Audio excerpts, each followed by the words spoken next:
Bom dia, boa tarde, boa noite. Continuando então o nosso curso sobre Roma, vamos para a aula 5. Em 133 a.C., Tibério Graco foi eleito tribuno e tentou aprovar uma lei que limitaria a quantidade de terra que qualquer indivíduo poderia possuir, ou seja, queria uma reforma agrária. Já tinha uma lei que era a Lei Licínia de 367 a.C., que limitava os cidadãos romanos a possuírem menos de 330 acres de terra, mas com a Segunda Guerra Púnica, os latifúndios formados ignoraram isso. Vale lembrar que a destruição da classe de pequenos proprietários de terra para dar lugar a grandes latifúndios escravistas fez também com que houvesse uma crise no exército romano, já que só poderia servir no exército quem tivesse uma certa quantidade de terra. Os aristocratas, que estavam a perder uma grande quantia em dinheiro, foram obviamente opositores ferrenhos a essa proposta. Tibério apresentou essa lei à Assembleia Popular, mas a lei foi vetada por um tribuno chamado Marco Otávio, e então Tibério usou a Assembleia Popular para contestar Otávio. A ideia é que um representante do povo deixaria de sê-lo quando agisse contra os desejos do povo era contra a teoria constitucional romana. Se levada à sua conclusão lógica, essa teoria removeria todas as restrições constitucionais sobre a vontade popular e colocaria o Estado sob o controle absoluto de uma temporária maioria popular. Sua lei foi promulgada, mas Tibério foi assassinado com 300 de seus associados quando pôs-se a reeleição para o tribunato. Estima-se que 75 mil famílias receberam terra totalmente grátis, entre aspas, devido a essa legislação. Esse foi um programa governamental que forneceu, entre aspas, gratuitamente terra, moradia e até mesmo oportunidade de negócio, tudo financiado ou pelos pagadores de impostos ou pela pilhagem das nações recém-conquistadas. Entretanto, tão logo foi permitido, muitos colonos ingratos venderam suas terras e retornaram à cidade. Além disso, ele também tinha proposto reduzir o tempo de serviço militar de 17 até 46 anos e dar o direito das pessoas de recorrerem aos vereditos do júri nos tribunais e adiciona aos senadores servindo nos júris um número igual de cavaleiros. Muitas pessoas ficaram com muito medo de que ele liderasse uma revolução, como as que estavam ocorrendo nas cidades-estado gregas, onde demagogos, os líderes do povo, e derrubavam a ordem estabelecida. A morte de Tibério Graco e seus apoiadores foi o primeiro derramamento de sangue civil na história da República e criou um terrível precedente. Se essas pessoas venceram outras por meio da violência, por que eu também não posso? O banho de sangue que foi o século I a.C. no mundo romano começa com esse precedente. A comissão de terras é financiada e é permitido colocar em prática as práticas menos radicais da proposta de Tibério, mas de forma bem lenta. Tibério também aprovou o primeiro programa de alimentação subsidiada de Roma, o qual fornecia cereais a preços baixos para muitos cidadãos. Inicialmente, aqueles romanos que ainda se apegavam a ideias como autossuficiência e independência ficaram estarrecidos com esse conceito de assistencialismo compulsório. No entanto, não demorou muito para que dezenas de milhares estivessem recebendo cereais subsidiados e não somente os necessitados. Qualquer cidadão romano que ficasse na fila dos postos de coleta de cereais tinha direito à assistência estatal. Um cônsul rico chamado Lúcio Calpurnio Pisão Frugi, que se opunha a esse programa, foi visto na fila, nada de novo sob o sol. Ele alegou que, dado que era sua riqueza que estava compulsoriamente financiando aquilo, ele também poderia obter sua fatia. Ele não estava de tudo errado. Por volta de 300 d.C., esse programa já havia sido modificado diversas vezes. O cereal, que até então era apenas subsidiado, passou a ser totalmente gratuito, entre aspas, e no auge 1/3 de Roma já era contemplado pelo programa, o qual se tornou um privilégio hereditário, passado de pai para filho. Outros gêneros alimentícios, incluindo azeite de oliva, carne de porco e sal, foram continuamente adicionados ao programa, que cresceu até se tornar o segundo maior gasto do orçamento imperial, atrás somente dos gastos militares. E como sempre, a fala do Milton Friedman sempre está correta. Não há nada mais permanente que um programa temporário do governo. O irmão de Tibério, Caio Graco, foi eleito tribuno em 123 a.C. e queria enfraquecer o Senado e fortalecer as forças democráticas. Caio proibia as comissões judiciais e declarou o Senatus Consulto Ultimo como inconstitucional, que eram duas ferramentas que permitiam ao Senado eliminar rivais políticos. Essa última proposta não foi popular com os plebeus e ele perdeu muito de seu apoio. Ele queria proteger os cidadãos de banimentos pelos magistrados sem julgamento, dividir terras públicas entre o povo, suprir os soldados com roupas às custas do Estado, garantir cidadania a todos os aliados italiotas, fundar colônias em Tarento e em Capua e em Cartago, onde os pobres seriam assentados em uma nova cidade, construir estradas e prover grãos a baixo preço para os pobres. As três mais impopulares eram o subsídio estatal à agricultura para fornecer grãos a baixo custo aos pobres, o de fornecer cidadania a todos os aliados da Itália, e o de dividir terras públicas entre o povo. Todas as leis são passadas pela Assembleia, exceto a da cidadania para os italiotas. Além disso, Caio Graco também tentava policiar as atividades dos senadores. Segundo as regulamentações, eram apenas os senadores e seus filhos que podiam ser processados pela lei, e os júris que os julgavam deviam ser compostos exclusiva e especificamente por uma classe dos que não eram senadores das fileiras dos equestres ou cavalheiros equites romanos. Os equites estavam no topo da hierarquia romana de riqueza, detentores de substanciais propriedades, o que os colocava à parte da grande maioria dos cidadãos comuns e com frequência tinha íntimas ligações com os senadores.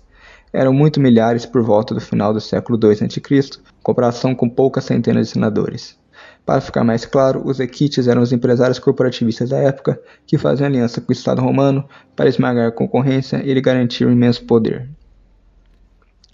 Graças a outra lei de Caio, alguns equestres estavam envolvidos em negócios potencialmente lucrativos de taxação provincial.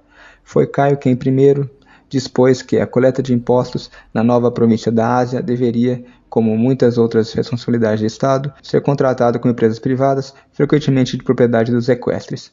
Esses provedores eram conhecidos como publicani, provedores de serviços públicos ou publicanos, como os coletores de impostos são chamados nas antigas traduções do Novo Testamento, o que confunde os leitores modernos. Eram realizados em Roma leilões periódicos de direitos específicos de taxação em províncias individuais, onde a empresa que desse o melhor lance passava a recolher impostos e tudo aquilo que conseguisse arrecadar, a lei da coleta era considerado seu lucro. Colocado em outros termos, quanto mais os publicani fossem capazes de arrochar as províncias, maior o seu ganho, e eles não eram passíveis de processo sobre a lei de reparação de Caio. Estava consolidado então o corporativismo romano, que só vai piorar nos últimos séculos e vai influenciar muitos séculos mais tarde Benito Mussolini e seu fascismo, ao qual queria recriar o Império Romano. Caio candidatou-se a um terceiro mandato em 121 a.C., mas foi derrotado e então morto por representantes do Senado com 3.000 de seus partidários no Monte Capitolino em Roma. O comandante foi o cônsul Lúcio Opímio, que cancelou a maior parte da sua legislação. Depois da morte de Caio, vão surgir duas facções políticas em Roma, os populares, que queriam estender suas reformas, e os optimates, que queriam manter os privilégios das classes possuidoras. Mas isso é muito longe de ser uma disputa entre bons e maus, ricos e pobres, porque havia ricos e pobres nos dois partidos, e os interesses de cada pessoa eram bem diferentes. A lei de Caio de 123 a.C. permitia que todos os cidadãos romanos comprassem cerca de 73 libras de grãos todo mês a um preço abaixo do preço do mercado. Esse grão era importado como tributo da Sicília, do norte da África e depois do Egito. Na primeira instância, cerca de 40.000 adultos são elegíveis para receber o grão, e depois de 62 e 58 a.C. esse número vai aumentar. E o número de pessoas recebendo grão subsidiado sobe para aproximadamente 320.000, até ser reduzido para 150.000 por Júlio César e fixado em 200.000 por Augusto. Esse subsídio não foi abolido até 614 d.C., já no Império Bizantino, nas reformas de Heráclio. Acho que uma boa comparação é colocar os irmãos Graco como socialistas da época, que queriam reformas radicais que não funcionariam, e a aristocracia senatorial, os optimates, o Estado, como os corporativistas fascistas, que querem manter a dominação dos grandes latifúndios escravistas. Os irmãos Graco estavam certos em criticar o establishment romano da época, mas o que eles propunham não iria resolver a situação, porque é só mais uma medida populista que a médio e longo prazo iria piorar a situação. Segundo Décimo Júnior Juvenal, que viveu de 55 ao século II a.C., um poeta e retórico romano do século I e II a.C., autor das sátiras, o povo romano não se importava com mais nada a não ser com corrida de bigas, distribuição de pão, com as quais os imperadores os haviam subornado e assim despolitizado. Em 133 a.C., Eumenes III se torna rei de Pérgamo e sua revolta é derrotada pelos romanos em 129 a.C. Em 125 a.C., o povo de Fregelai tentou se separar de Roma, mas foram esmagados sob o comando do mesmo general Opímio que tinha matado Caio Graco. Em 121 a.C. estoura uma guerra entre os Arvenos e Alóbroges contra Roma, mas são derrotados facilmente por Roma um ano depois. Em 118 a.C. ocorre a Segunda Guerra Romano-Dálmata e acaba em 117 com a vitória romana. Em 115 a.C. ocorre uma revolta celtibérica. Em 118 a.C., o rei Micipsa morre e a Numídia é dividida entre seus 3 filhos, Jugurta, Aderrebal e Himpsal. Jugurta mata Himpsal e se vira para Aderrebal, que foge para Roma e pede ajuda ao Senado, já que a Numídia era aliada de Roma e um rico território agrícola. Jugurtha tinha subornado os senadores o suficiente para ficar ao seu lado, então a Numídia é dividida entre ele e Adherbal. Então Jugurtha ataca Cirta, onde seu irmão estava, e era uma cidade cheia de mercantes italianos e cidadãos romanos. Adherbal decide que ele vai abrir os portões e deixar Jugurtha entrar, porque agora o Senado escolherá entre os vários requerentes. Mas Jugurtha mal entra na cidade e seu irmão Adherbal estava sendo torturado até a morte, então ele ordena um massacre de toda a população adulta da cidade, que inclui milhares de cidadãos romanos e italianos. Em 102 a.C., começa a guerra contra a Numídia, contra o rei Jugurtha, que subornava soldados romanos para ficar ao seu lado em 111 a.C. O Senado manda o cônsul Lúcio Calpurnius Bestia para destruir Jugurtha, mas foi subornado por ele e a guerra não vai a lugar nenhum. Jugurtha é então chamado para testemunhar em Roma, mas ele suborna o tribuno para bloquear seu testemunho. Então o rival de Jugurtha, pretendente do trono da Numídia, é morto em Roma. Em 110 a.C., o rei Jugurtha derrota alguns exércitos romanos e suborna outros. Em 109 a.C., tem uma batalha inconclusiva entre a Numídia e Roma, a Batalha de Mutul. Em 108 a.C., Caio Mário toma o poder e faz as suas reformas no exército. Basicamente, o exército, antes das reformas marianas, era formado por legiões que os ricos tinham. O alistamento era totalmente voluntário e quem tinha legiões eram as famílias ricas de Roma. Os plebeus ou pequenos proprietários se alistavam voluntariamente e depois que acabava o conflito, eles dispersaram e iam fazer outras coisas, cuidar da sua vida normal. Caio Mário fez o alistamento ser obrigatório e o exército permanente sustentado por impostos. Essas reformas foram feitas porque, conforme já foi falado, havia uma escassez de recrutas por causa da destruição gradual da classe de pequenos proprietários livres. Ele acaba com a necessidade de ter alguma propriedade para servir no exército e consegue juntar um exército permanente de mais de 100 mil homens. Durante 500 anos, Roma conseguiu se defender muito bem com essas milícias de pequenos proprietários até a Segunda Guerra Púnica. Esse passo dado por Caio Mário é muito importante, porque agora existe um exército que pode ser usado para movimentos hostis contra a República Romana. Mário então volta para a África e termina a guerra em 2 anos. Jugurtha é capturado e é levado a Roma para marchar acorrentado nas ruas. Caio Mário teve apoio do Partido dos Populares, que era a facção de senadores romanos progressistas. O outro partido era dos Optimates, com senadores conservadores. Os populares defendiam uma maior intervenção das assembleias populares no governo da República Romana e a perda gradual do poder absoluto do Senado romano. As suas ideias políticas incluíam a atribuição da cidadania romana a todos os povos que viviam sob domínio romano e reformas agrárias à vista de pôr fim aos latifúndios pouco produtivos. Fizeram parte desse partido Caio Mário, Lúcio Cornélio Cinna, os irmãos Graco, Públio Clódio Pulcro e Júlio César, futuro ditador. Já os Optimates queriam a limitação das assembleias populares romanas e o regresso ao poder incontestável do Senado romano. Eram fundamentalmente contra a cedência da cidadania romana às populações das recém-adquiridas províncias, incluindo os povos que habitavam a própria Itália, como os samitas, por exemplo. Fizeram parte desse partido Sula, Cícero e Pompeu. Em 104 a.C., Mário é reeleito cônsul em Absentia, um processo irregular, mas para eles era necessário para conter as invasões símbrias no norte. Em 115 a.C., os símbrios começam a migração da Jutlândia, atual Dinamarca, para o sul. Os símbrios foram os primeiros germânicos a cruzarem o Reno e a invadir o território romano, e podemos dizer que são os ancestrais do inglês moderno. Eles marcham, saqueiam e queimam cidades, basicamente os que os povos bárbaros fazem. No mesmo ano, a cidade de Narbonne é fundada no sul da França. Em 113 a.C. começa a Guerra Símbria, com os romanos sendo pesadamente derrotados pelos símbrios na Batalha de Noreia. Em 107 a.C., os romanos são derrotados na Batalha de Burdigala pelos símbrios. Em 105 a.C., os romanos são pesadamente derrotados pelos símbrios na Batalha de Arausio.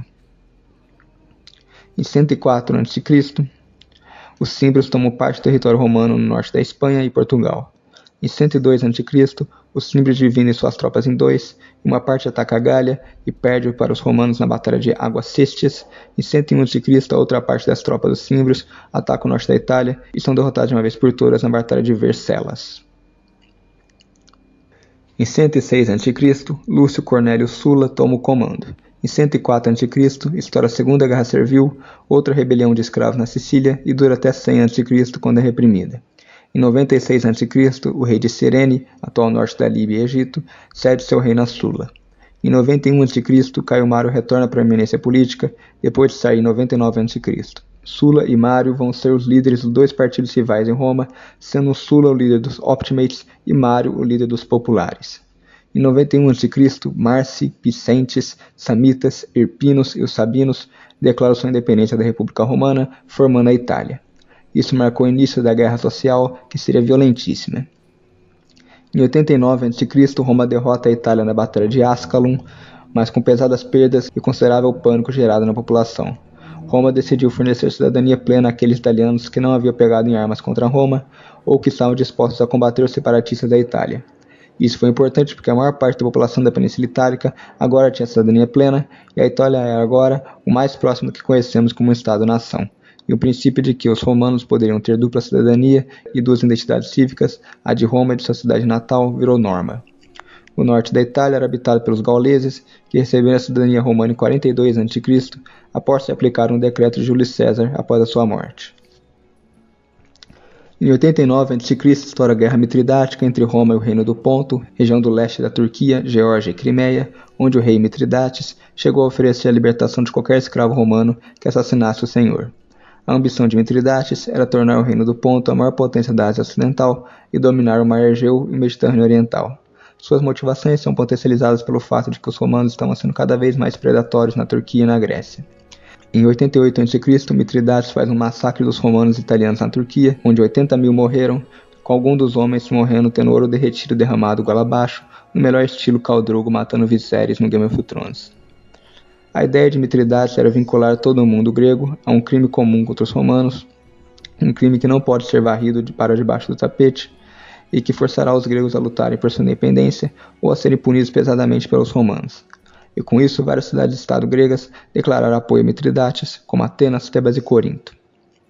Em 88 a.C., Sulla se rebela contra o Senado e marcha em direção a Roma.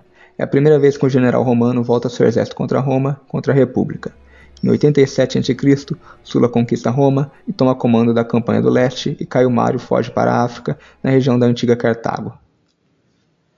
Sulla desembarca na Grécia, faz um cerco em Atenas, e no mesmo ano Caio Mário faz uma rebelião e toma Roma, mas morre em janeiro de 86 a.C.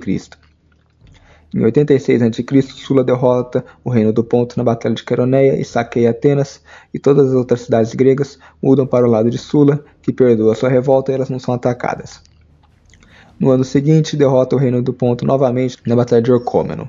Em 83 a.C., Sulla desembarca em Brindisi, sul da Itália. A Segunda Guerra Mitridática estoura e consiste basicamente de saques romanos. Sulla derrota a facção de Mário na Batalha de Monte Tifafa e a Sardenha se junta a Sulla. Espanha também se junta a ele e Marco Licínio Crassa se torna proeminente na política romana, se aliando a Sulla. Em 82 a.C., Sulla vence as tropas de Mário na Batalha de Sacriporto e conquista Roma. A Numídia se junta à rebelião de Mário. Sulla vence mais uma vez as tropas de Mário na Batalha de Colline Gates, que resulta em 50 mil mortes. Romanos são derrotados na Batalha de Alis, e com isso termina a Segunda Guerra Mitridática. Em 81 a.C., Cneo Pompeu Magno se torna uma figura proeminente na política romana. Sulla se torna ditador vitalício no mesmo ano e termina sua guerra civil. Em sua ditadura, retirou todos os poderes legislativos das Assembleias Populares e solidificou o poder senatorial. Sulla presidiu um reino de terror e o primeiro expurgo organizado de inimigos políticos da história romana, tanto que muito comparam ele com Stalin. Ele lançava listas friamente burocráticas daqueles que seriam exterminados e seu sadismo era enorme. Em 88 a.C., declarou seus rivais na cidade como hostes, a primeira vez que temos notícia de se utilizar esse termo publicamente. Sulla foi o primeiro ditador no sentido moderno do termo. Ele cancelou o programa de ração de trigo subsidiada de Caio Graco, além de dobrar o tamanho do Senado para 600 membros, e mudou o futuro método de recrutamento de modo a assegurar que seu novo porte fosse mantido. A partir de agora, qualquer um que tivesse um cargo menos de questor podia entrar no Senado, e o número de questores subiu de 8 para 20. Além disso, ele impediu que qualquer cargo pudesse ser exercido 2 vezes no prazo de 10 anos e reduziu drasticamente os poderes dos tribunos, aumentados pelos irmãos Graco. Depois de Sulla, a república se torna um zumbi político, onde qualquer um pode se tornar ditador e resolver as coisas simplesmente matando qualquer um que estiver na sua frente. Ele decretou que até 10% das dívidas de cada cidadão deveriam ser canceladas, o que colocou os credores em uma posição difícil. Ele também restaurou e reforçou a lei que decretava que uma taxa máxima de juros sobre empréstimos provavelmente similar à lei de 357 a.C. A crise foi piorando continuamente e, para tentar resolver a situação, em 86 a.C., outra lei que cancelava nada menos que 75% das dívidas privadas foi aprovada, sob o consulado de Lúcio Cornélio Cinna e Caio Mário. Uma das pessoas que ficou ao lado de Sulla foi Júlio César, quando tinha apenas 16 anos. Uma de suas tias era casada com Mário, o que torna César e Mário parentes por casamento, e César é casado com a filha de Cinna, um dos colegas de Mário. Quando Júlio César tinha 16 anos, Sulla ordena que ele se divorcie da sua esposa, e César obviamente se recusa. E ainda, César estava na lista dos prescritos que seriam mortos por Sulla, então ele foge de Roma, se refugiando em um dos pântanos fora de Roma. Ele acaba sendo capturado pelos homens de Sulla e será condenado à morte. No entanto, seus vários parentes e amigos, que também são bem conectados com Sulla, imploram pela vida de César. Sulla concorda em poupar Júlio César, mas não entende por que ele estava implorando pela vida desse homem e que não vê nele nenhum Caio Mário, mas muitos Mários, e que seria melhor acabar com ele agora, enquanto ele ainda tem apenas 16 anos. Em 80 a.C., o general Sertório se rebela contra Roma na Espanha. Sulla abdica do posto e morre 2 anos depois de uma doença muito desagradável. Em 79 a.C., a rebelião sertoriana se alastra por toda a Espanha. Em 78 a.C., o general Lépido se revolta contra a República Romana no norte da Itália, mas é derrotado no mesmo ano. Em 78 a.C., estoura a Terceira Guerra Dálmata, que termina 2 anos depois. Em 77 a.C., a guerrilha de Sertório está a todo vapor e Roma tentando combater. Em 75 a.C., Júlio César é capturado por piratas, perto das províncias asiáticas, e os piratas queriam 20 talentos de prata por seu resgate.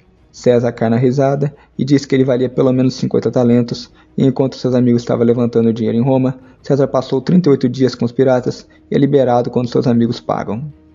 Então ele vai para a Ásia, cria uma força militar e naval e persegue esses piratas, encontra-os e recupera os 50 talentos de prata e muito mais ouro e prata que eles tinham. Depois ele vai até a prisão, extrai os piratas e os crucifica. Com esse relato podemos ter ideia de quem era César. Em 74 a.C., a Bitínia é deixada para Roma por seu último governante. Estoura a Terceira Guerra Mitridática e o reino do Ponto derrota Roma na Batalha Naval de Calcedônia. Em 73 a.C., os romanos derrotam o reino do Ponto na Batalha de Císico e em 72 a.C. derrotam novamente na Batalha de Cabira. Em 72 a.C., Sertório é assassinado e sua rebelião acaba. Em 70 a.C., os romanos invadem a ilha de Creta. Em 69 a.C., tem a guerra entre romanos e Armênia, onde os romanos vencem a Batalha de Tigranocerta. No ano seguinte, os romanos vencem a Batalha de Artachata e no mesmo ano, os Seleucos se libertam da Armênia, no atual território da Síria. Em 68 a.C., o reino do Ponto derrota Roma na Batalha de Zela. A pirataria era um grande problema no último século da República Romana. Eles saqueavam cidades, cobravam taxa dos locais e sequestravam pessoas importantes, pedindo por resgate. Muitos deles operavam com a ajuda de administradores romanos que eram corruptos. Em 68 a.C., os piratas saqueiam o porto de Óstria, capturam 2 pretores e seus lictores e a filha de um cônsul. Esse saque faz com que os preços dos alimentos aumentassem em Roma a partir de 67 a.C., porque os armadores se recusavam a tomar riscos e se retiram da rota de comércio no Mediterrâneo. Agora Roma depende de carregamentos de milho da Sicília e do norte da África, e a fome começa a surgir. Quando surge fome, a população começa a se rebelar. Como diria Napoleão, o país está a 3 refeições de uma revolução. Então as autoridades romanas têm que fazer alguma coisa, e Pompeu recebe 500 navios de guerra, 120 mil de infantaria, 5 mil de cavalaria e total poder na esfera de operações militares, na esfera de 50 milhas para o interior. Ele agora tinha toda a autoridade no Mediterrâneo Oriental e Pompeu limpa o mar de piratas em 3 meses. A pirataria no Mediterrâneo só vai voltar a dar problema em 430, quando os vândalos tomam Cartago. Depois de acabar com esse problema, Pompeu vira seus esforços para destruir Mitridates. A partir da década de 70 a.C., o rudimentar Império da Obediência havia se transformado no Império de Anexação. Se antes as regiões conquistadas por Roma tinham apenas algumas responsabilidades como a de fornecer soldados, agora estavam sob o controle direto de Roma como uma província. Antes disso, os habitantes locais que foram conquistados mantinham seu próprio calendário, cunhagem de moedas, deuses, sistemas jurídicos e governo civil. Em 66 a.C., Marco Túlio Cícero vira uma figura política proeminente e, a partir desse ano, começamos a ter fontes históricas muito bem documentadas, o que facilita nosso entendimento. No mesmo ano, os partos se aliam com Roma e atacam a Armênia. A Armênia faz um acordo de paz com Roma e com os partos e se tornam vassalos de Roma. No mesmo ano, os romanos vencem o reino do Ponto na Batalha de Licos. Em 65 a.C., Pompeu faz uma campanha militar na Geórgia e tem uma rebelião no reino do Bósforo, atual Crimeia. Em 64 a.C., o reino Seleucida se torna um estado cliente de Roma. Depois que Sula morreu, Crasso e Pompeu encontram os populares atacando ferozmente a Constituição de Sula. Na condição de desmantelar os componentes mais abomináveis da Constituição, ambos foram eleitos cônsules em 70 a.C. Em 66 a.C., um movimento para usar meios constitucionais, ou ao menos pacíficos, para resolver a situação de várias classes começou. Após vários fracassos, os líderes do movimento decidiram usar todos os meios que fossem necessários para realizar os objetivos deles. O movimento se uniu sob um aristocrata chamado Lúcio Sérgio Catilina. O movimento estava baseado na cidade de Fésulas, que foi um viveiro natural de agitação agrária. Os descontentes do campo estavam para avançar sobre Roma e seriam auxiliados por um levante dentro da cidade. Após assassinar os cônsules e muitos dos senadores, Catilina seria livre para aprovar suas reformas. A conspiração foi colocada em movimento em 63 a.C. O cônsul do ano, Cícero, interceptou as mensagens que Catilina havia enviado em uma tentativa de recrutar mais membros. Como resultado, os principais conspiradores em Roma, incluindo ao menos um cônsul anterior, foram executados por autorização de constitucionalidade duvidosa do Senado e o levante planejado foi interrompido. Cícero então enviou um exército que cortou as forças de Catilina em pedaços. Após a conspiração de Catilina, os populares perderam totalmente o crédito e a figura do Senado foi reconquistando respeito. Cícero foi responsável por desmantelar a segunda conspiração de Catilina, executando sumariamente seus líderes, uma decisão que resultaria em seu exílio anos depois. Catilina tinha prometido o cancelamento total das dívidas, no entanto, de alguma forma, ele foi derrotado, provavelmente pela oposição formada por banqueiros e por cidadãos romanos que já haviam quitado suas dívidas. Parece que Catilina queria implementar medidas populistas, como o cancelamento de dívidas, uma proibição dos ciclos de obterem receita, restaurar as propriedades confiscadas por Sula e uma redistribuição de terras na Itália. A ideia de Cícero é que os optimates deveriam continuar no poder, mas que devem mudar seu comportamento, tendo muito mais essência, e com isso o povo vai ficar quieto e não se revoltar. Em 70 a.C., ele processa Caio Verres, um governador corrupto da Sicília, e graças a isso, a atenção se volta para um tratamento mais humano com os provincianos, e esse é um dos motivos para o corte de impostos feito no leste mais tarde por Pompeu e César. Em 63 a.C., Caio Júlio César se torna uma figura política proeminente. No mesmo ano tem as guerras mitridáticas e o reino do Ponto se torna o estado cliente de Roma. E ainda no mesmo ano, o estado cliente Seleucida se torna uma província romana de vez. Em 63 a.C., Pompeu se envolve numa guerra civil judaica, onde dois líderes disputavam a Judéia. O estado cliente da Judéia é criado e, em 63 a.C., temos a Batalha de Pistória. Em 62 a.C., Pompeu retornou vitorioso da Ásia, mas o Senado, eufórico por seus sucessos contra Catilina, recusou-se a retificar os acordos que ele havia feito. Assim, quando Júlio César retornou do seu governo na Espanha, em 61 a.C., ele achou fácil fazer chegar ao entendimento. César e Pompeu, junto com Crasso, estabeleceram um acordo privado, agora conhecido como Primeiro Triunvirato. Sob o acordo, os arranjos de Pompeu seriam ratificados e César foi eleito cônsul em 59 a.C. Em 63 a.C., havia uma espécie de crise de crédito em Roma e Cícero teve que barrar uma proposta de distribuição de terras na Itália para alguns pobres da cidade. No final da década de 60 a.C., o número de moedas cunhadas havia caído tanto que, ao todo, havia menos moedas em circulação do que alguns anos antes.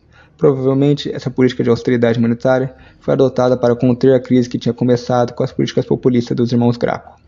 No último século da República, as condições de vida eram precárias para boa parte da população e havia fome crônica. Pompeu e César sabiam que a parte oriental da República só seria controlada se os impostos fossem reformados e reduzidos. O Estado romano coletava os impostos antecipadamente de uma empresa de homens ricos, eles pagavam os impostos de uma província pelos próximos 3 ou 5 anos e extraem o dinheiro mais os juros, o que acham que são devidos. Esse era o sistema que levava à instabilidade crônica nas províncias do leste, e com isso, César e Pompeu reduzem os impostos em 1/3, mas depois disso os fazendeiros fiscais estão fora do bolso, porque já adiantaram o dinheiro para o Estado. Então César recebe uma conta complexa da Assembleia, que alivia os publicani, onde estão todos os amigos de Crasso. Com César como cônsul, chamou seu colega no cargo, Marco Calpurnio Bíbulo, que era um aristocrata extremo. César submeteu as leis que ele tinha prometido a Pompeu para as assembleias. Bíbulo tentou obstruir a promulgação dessas leis, e assim César usou meios violentos para assegurar a promulgação. César facilitou a eleição do antigo patrício Públio Cláudio Pulcro para o tribunato em 58 a.C. Cláudio começou a privar os inimigos senatoriais de César dos 2 líderes mais obstinados dele, Catão o Jovem e Cícero. Cláudio foi um opositor de Cícero, pois o último tinha testemunhado contra ele em um caso de sacrilégio. Cláudio tentou Cícero a executar cidadãos sem julgamento durante a conspiração de Catilina, resultando em um exílio autoimposto de Cícero e o incendiamento de sua casa em Roma. Cláudio aprovou uma lei que forçou Catão a liderar uma invasão do Chipre, que manteria fora de Roma por alguns anos. Cláudio também aprovou uma lei para expandir o subsídio parcial de grãos aos cidadãos para uma distribuição totalmente livre e gratuita, entre aspas. Cláudio formou grupos armados que aterrorizavam a cidade e posteriormente começavam a atacar os seguidores de Pompeu, que em resposta fundou o grupo de contra-ataque liderados por Tito Ânio Papiano Milão. A aliança política do triunvirato estava desmoronando. Domício Enobarbo correu para o consulado em 55 a.C., prometendo tomar o comando de César. Posteriormente, o triunvirato foi renovado em Luca. A Pompeu e Crasso foi prometido o consulado em 55 a.C. e o mandato de César como governador foi estendido por 5 anos. Crasso liderou uma expedição malfadada com legiões lideradas por seu filho, o tenente de César, contra o Império Parta. Isso resultou em sua derrota e morte na Batalha de Carras. Finalmente, a esposa de Pompeu, Júlia, que foi filha de César, morreu no parto. Esse evento cortou o último laço remanescente entre César e Pompeu. Em 58 a.C., os romanos conquistam o Chipre.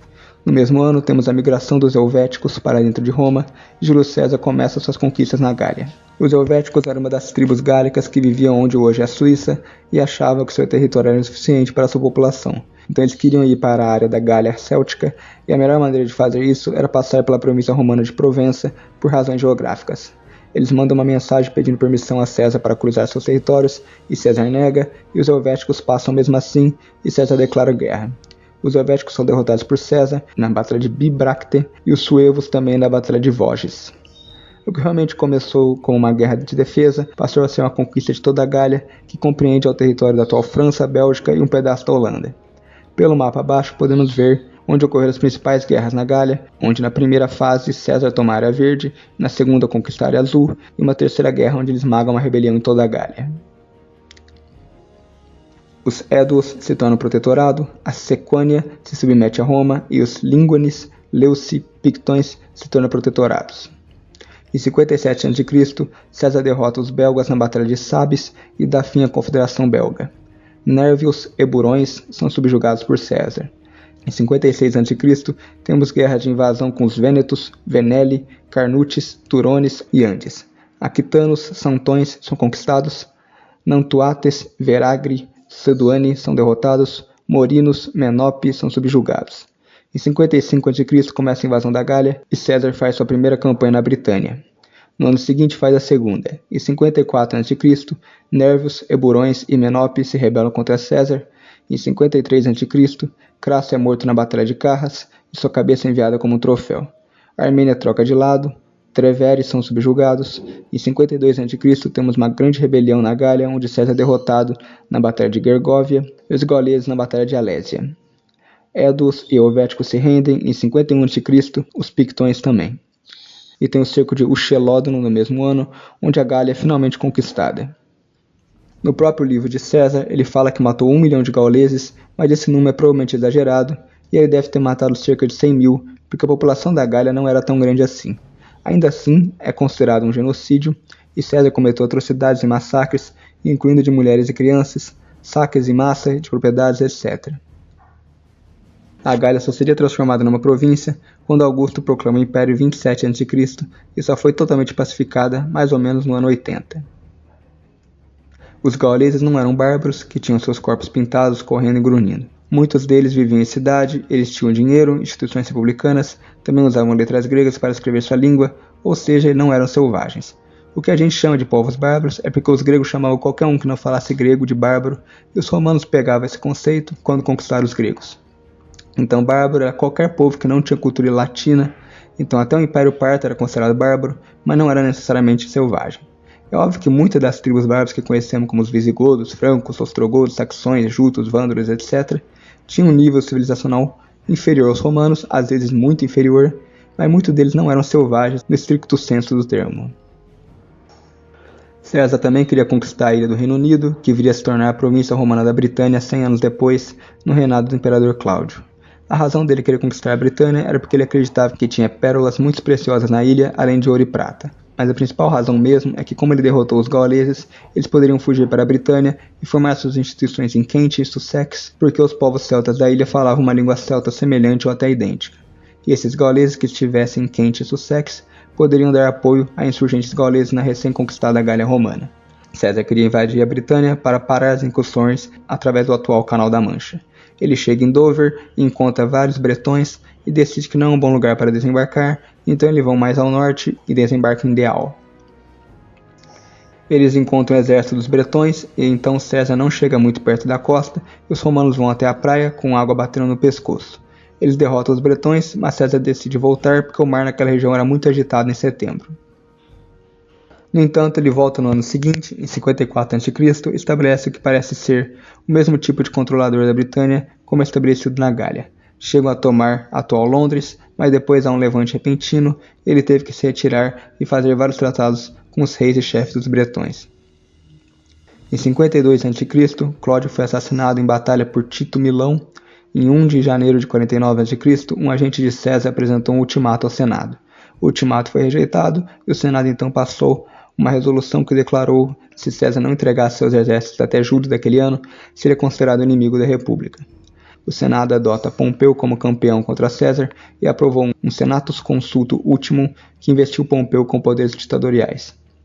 Em 10 de janeiro de 49 a.C., Júlio César cruza o rio Rubicão e marcha para Roma.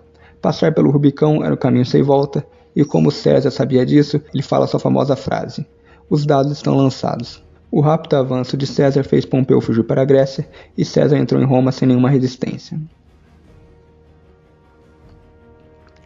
Bom, então é isso, terminamos então o nosso vídeo com mais um cliffhanger. Obrigado a todos que assistiram, até mais.